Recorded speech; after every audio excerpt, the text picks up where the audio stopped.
The enigma of life has always been a mysterious secret to all those who sought answers outside of themselves. In order to find a way to our life purpose, we must connect to our inner voice. That inner voice that guides us is our intuition, our inner guidance. Our life purpose is revealed to us through our life experiences. The biggest power we possess is located in our subconscious mind. But our subconscious mind is an amazing paradox. It does not have any ability to reason by itself, but it still possesses an amazing number of abilities and factors of intelligence. Your subconscious mind has 5 internal senses: inner vision, inner hearing, inner voice, inner smell, and inner taste. We actually prove this by having it while we dream. How is this possible if we sleep? It is possible because you use the 5 subconscious senses of your subconscious mind. It is this potential where you can use your subconscious senses for the visualization process. In fact, you must use your inner senses to create a mental picture of your goals. When you create a vision of your achieved goals, you must know that it will be the mental equivalent of your reality. When you create a vision of your goals, it must be clear, precise, and permeated with emotions. Achieving goals starts from within. Creating a goal is an internal activity, and building a goal is an external activity. What does your internal goal building look like? First, you must know the laws of the mind so that you can cooperate with your mind. The first law says, your mind has only one job: to help you survive on the planet. I worked with a client who had problems getting pregnant. She was diagnosed with a secondary infertility. And to every woman who has problems with pregnancy, I always say, get pregnant with a vision. Your mind is the uterus. It is the creative center of your being. I tell my clients to be precise when they create a vision, whether they want a boy, a girl, or twins. The goal is not to get pregnant, but to give birth to a healthy baby. Then, as a good detective, I investigate the subconscious as a bank and storehouse of memories, impulses, and desires. Because the subconscious does what it is programmed to do. The best analogy is with artificial intelligence. Artificial intelligence is an amazing platform capable of performing millions of calculations per second, but it is completely indifferent whether it is necessary to start a nuclear war or to solve the problem of world hunger. Just as the body can be filled with toxins due to wrong nutrition, the mind can also be filled with wrong programming. The subconscious mind is equally happy when it builds and when it destroys the body, because it will only create what it is programmed to create. As children, we were completely open to programming. We were programmed by our parents, teachers, environment. This is precisely why we have so many inappropriate and incorrect thoughts and beliefs. The first words we spoke were the words of our parents. I worked with a client who did not want to be a mother. She told me that she didn't know why she never thought about having a child, while all her friends dreamed about it. She was condemned by her family and friends. During our therapy, We found out that the cause of her resistance to motherhood was actually deeply rooted in a traumatic experience she went through when her mother was in about the 6th month of pregnancy. Her mother was beaten by her mother-in-law during pregnancy, and she, as a fetus, was trapped in her mother's stomach. She felt trapped, she felt scared, and overwhelmed with stress. She could only hear a huge noise because the only sense that is fully developed in the womb is hearing due to amniotic fluid.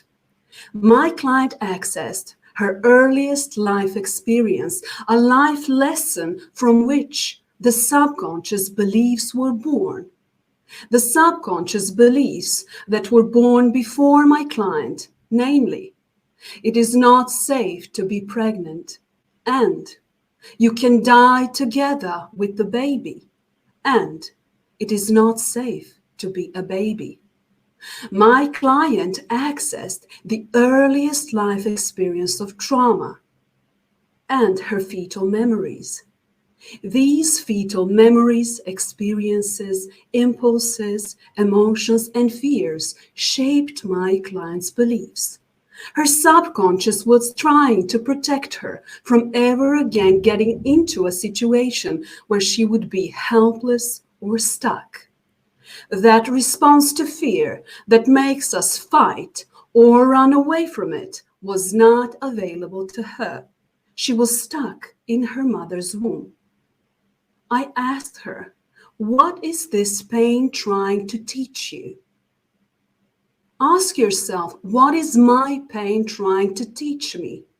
There is an acronym. Pay attention inwards now. The answer can lie in understanding these prenatal beliefs and prenatal trauma. This leads us to the second law of the mind. The mind always tries to move you away from pain and closer to pleasure. And the key is that the subconscious can always be reprogrammed and that old, limiting, outdated beliefs can be eliminated. The key is that you need to constantly reprogram your mind for health, success, offspring. That is how I reprogrammed this woman and freed her from her limiting, outdated beliefs about motherhood. And then I connected motherhood with pleasure and satisfaction. As you can see, the first cause is thought, and thought is expressed through words. The only intangible power you know is thought. So choose to think only positive, encouraging thoughts. I was born to succeed, and I have everything I need to succeed in life, and I am worthy. In life, we do not always get what we want, but according to the mental equivalent, it must first be established in our subconscious mind for a chance of success. Because one of the laws of the mind is reflection. That is, what you present to your mind will present to you in reality. Let me give you an example. Novak Djokovic had only one belief at the age of 7. I was born to be world's number one. And then later he had another belief that everything is possible in life. He believed that he belonged at the top, and he believed that he can get to the top and that he can stay there. He visualized. In sports, you need to have a belief and a talent. Athletes visualize all the time. They see themselves beating world records. They feel themselves beating world records. They believe that they belong at the top and that they deserve to get to the top. Having the right belief will help you push yourself harder and do more. Having a belief that you belong at the top will get you there. And now we return to programming from childhood, because then we were like a blank slate where adults write their beliefs. We learn all our fears. In order to be able to recognize a dream as a dream, a person must first wake up.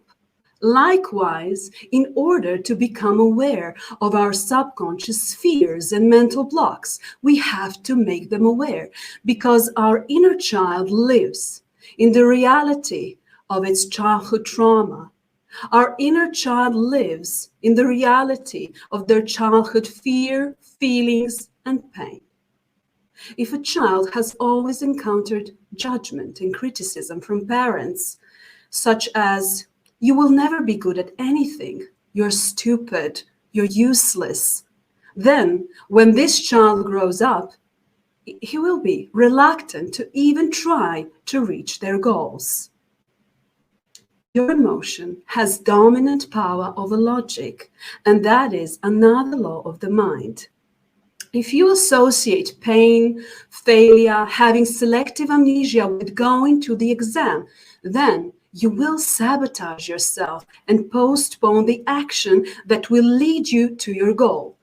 If, on the other hand, you associate having perfect memory, retention, recall, happiness with going to the exam, then you will take the exam with confidence. In order to achieve your goals, you need to eliminate the thought of failure. You need to redefine failure. A very successful entrepreneur, Sarah Blakely, understood the true meaning of failure even in her childhood.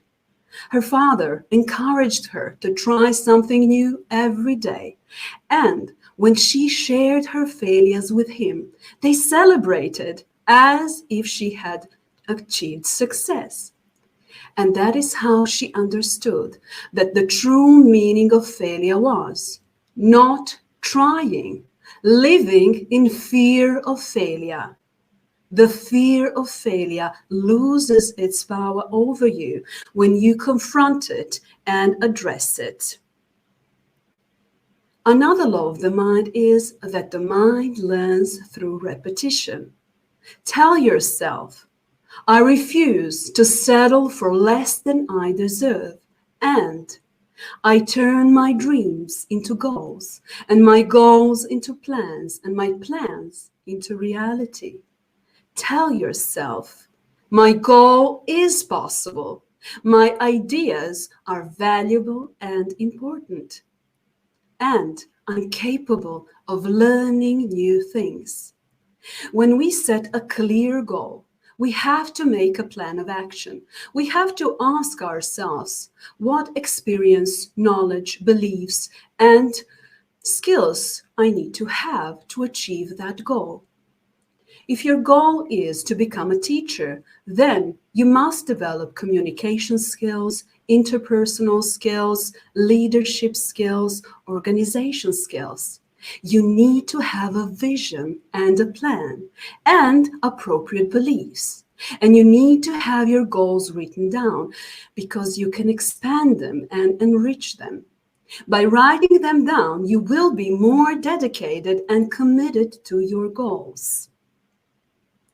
Your subconscious mind does not have the ability to think critically. That is why he works according to programs, according to the blueprint. This is precisely why our subconscious sometimes works against our wishes and intentions, even when we want something so desperately as conception. Many women have been trying not to get pregnant for a very long time, and every time they took the birth control pill, it was a visual and mental contraception. The conscious mind is like a camera, and subconscious mind is the recorded material. That is why it is necessary to determine which subconscious beliefs are responsible for the impossibility of conception. One client said to me, Why doesn't God give me a baby?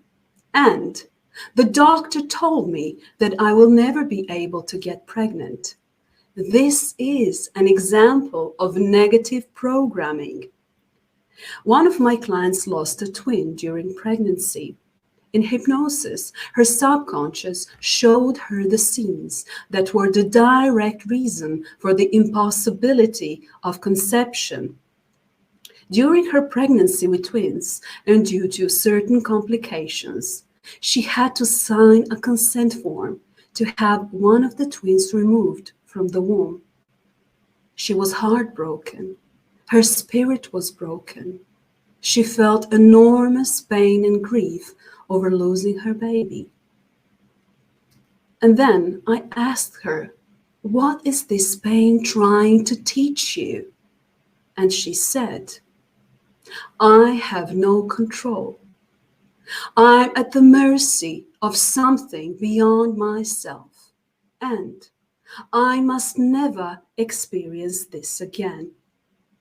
After this traumatic experience, her subconscious mind activated the protection program. It was trying to protect her from ever again experiencing the pain and grief over losing her baby. And that is why she had problems with secondary infertility.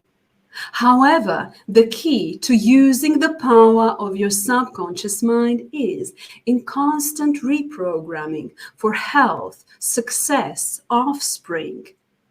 I helped this woman get rid of her limiting all beliefs about pregnancy and motherhood, and then I reprogrammed her for easy, natural conception, perfect pregnancy, healthy baby that develops perfectly, and an easy delivery. So now the new programs work for her because her subconscious, like a computer, applies the programs installed. Give every thought, observation, validation, examination, and reframe it.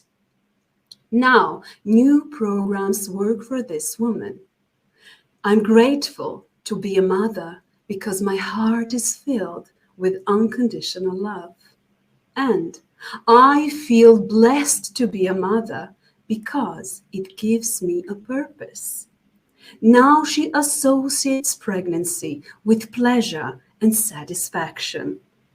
We must open ourselves to the unknown within us, to all the secrets of our subconscious mind. Let me tell you a story about a very successful entrepreneur, Sarah Blakely. She believed that a big dream was waiting for her. She had an idea of creating a product that would help millions of women, and she gave her subconscious clear instructions to send her a problem that she could solve. And she waited for almost 2 years to get from an idea to a vision and then to a plan. And at the same time, she understood the true meaning of failure. Her definition of failure was not trying. She didn't have any experience in sales, fashion industry, retail, marketing, but she was prepared to learn. And one of the keys of her success was that she didn't tell any of her family and friends about her ideas for a very long time because she knew that with the best of intentions and concern, they might affect negatively on her belief system. Because when you introduce doubt into a belief, it loses its power. She admits that many people told her that she will never achieve success, but she didn't let her subconscious take over other people's beliefs. She was mentally resilient. She knew how to collaborate with her mind. Get pregnant with a vision. Your mind is the uterus. It takes 9 months to give birth to a baby. It takes time to get from an idea to a vision and then to a plan. Think about all the beliefs that you need to achieve your goals. Write them down and affirm them every day. And remember that you were born with perfect self-confidence, but it is filled with limiting beliefs that you can remove. Write down all your beliefs and affirm them every day. I'm strong. I am mentally resilient. I'm proud of my decisions. The only approval I need is my own. Maybe you have health goals, relationship goals, or monetary goals, but you need to write them down. Look at the example of Sarah. She knew how to collaborate with her mind. She was prepared to learn. And she had the right belief that she was worthy of her dreams. Sarah was confident, determined, patient, and she was ready to take the risks. Tell yourself, I'm worthy, and I believe that I'm worthy to reach my goals. Remember to use the word my when you speak about your goals, because it is a possessive word. It has a lot of power. Just like when you say my hand, my house, my car, because you will want more to achieve that goal when you say my goal. Be connected to your purpose. I have master's degree in law, but that was never my purpose. To discover what your purpose is, the best question to ask yourself, to ask your subconscious mind before going to bed is, what job could I do for the rest of my life, even for free, because I'm so passionate about it? Sleep removes time and space from us.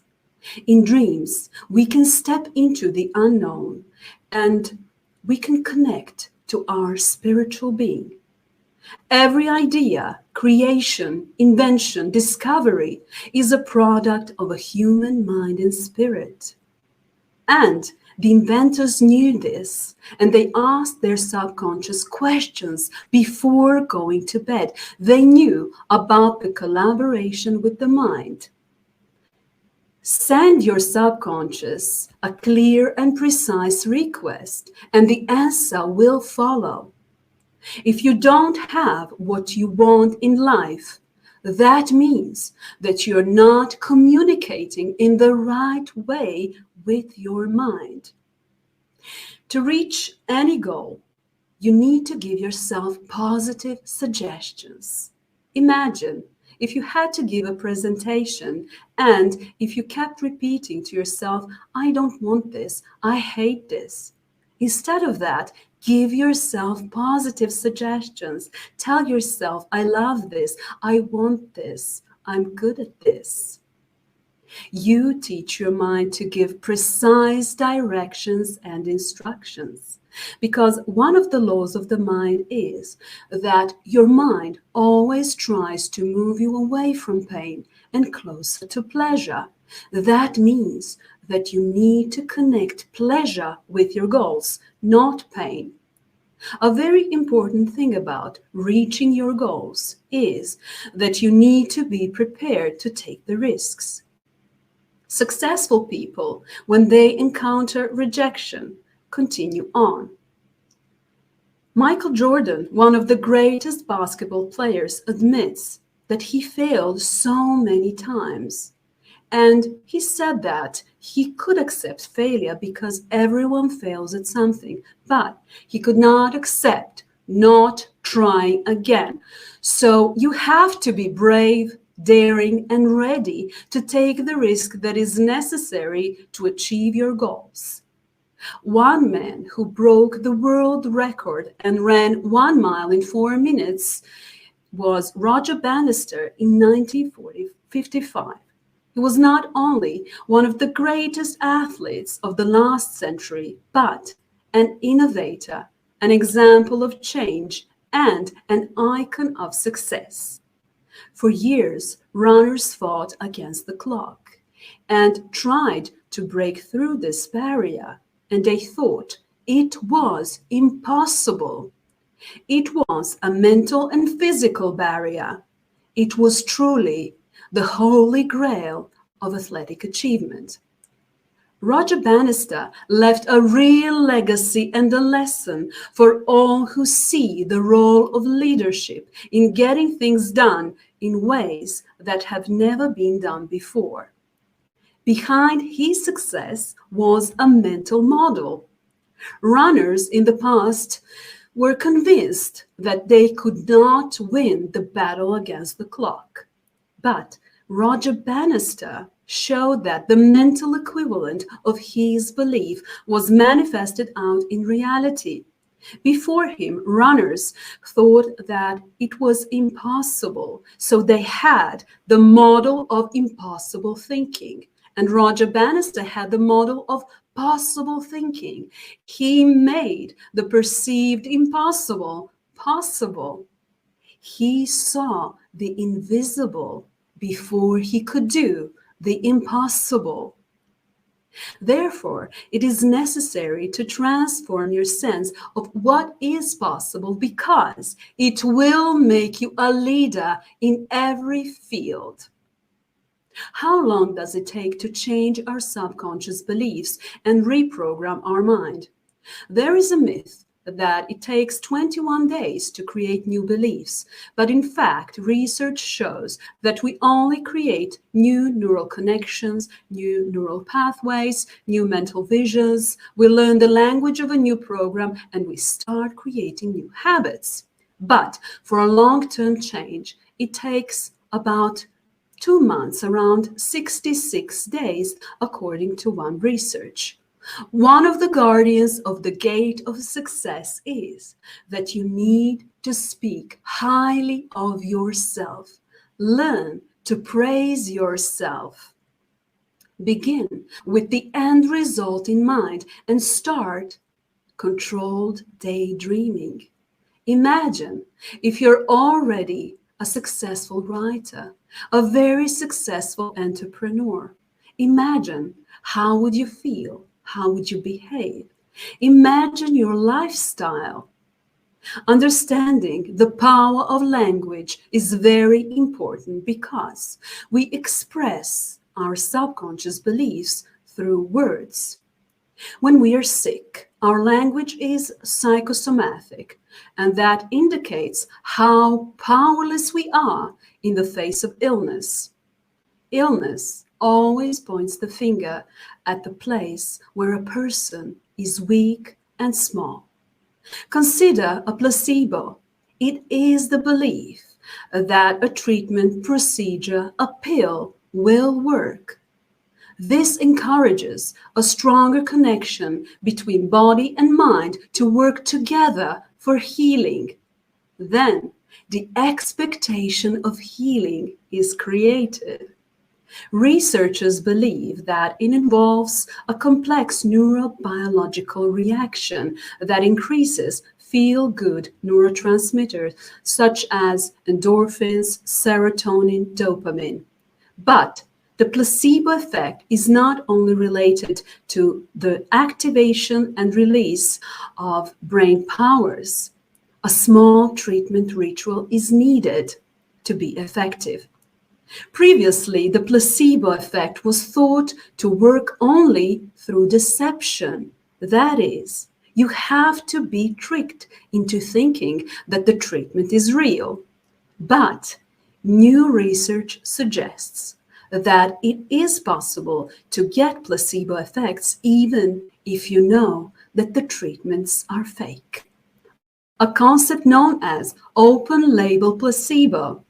And why does it work? Because open label placebo already has the word placebo in its name, which activates your subconscious belief about the power of placebo and its effectiveness. If you have health goals, know that instead of fighting the symptoms of the disease, use the symptoms to heal yourself.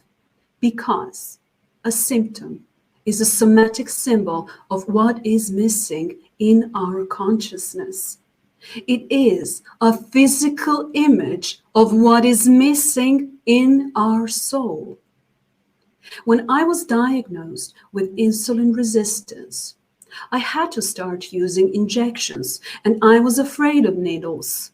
However, I knew that I had to associate pleasure with the needle and not pain. I knew that I had to give myself positive suggestions. I said to myself, I want this. I like the needle. This helps me. This brings me closer to health. And this will turn my insulin resistance into insulin sensitivity. I created an expectation of healing. I knew that I had to collaborate with my mind. So you have to cooperate with your mind. Believe that a bigger dream awaits you. Your dreams were given to you for a reason. If you ever think about giving up on your dreams, ask yourself this: would you be happy and fulfilled if your dreams died with you? Expectancy is the atmosphere for miracles. Whatever we plant in our subconscious mind and nourish with emotion and repetition will one day become a reality. Believe in your infinite potential. Your only limitations are those you set upon yourself.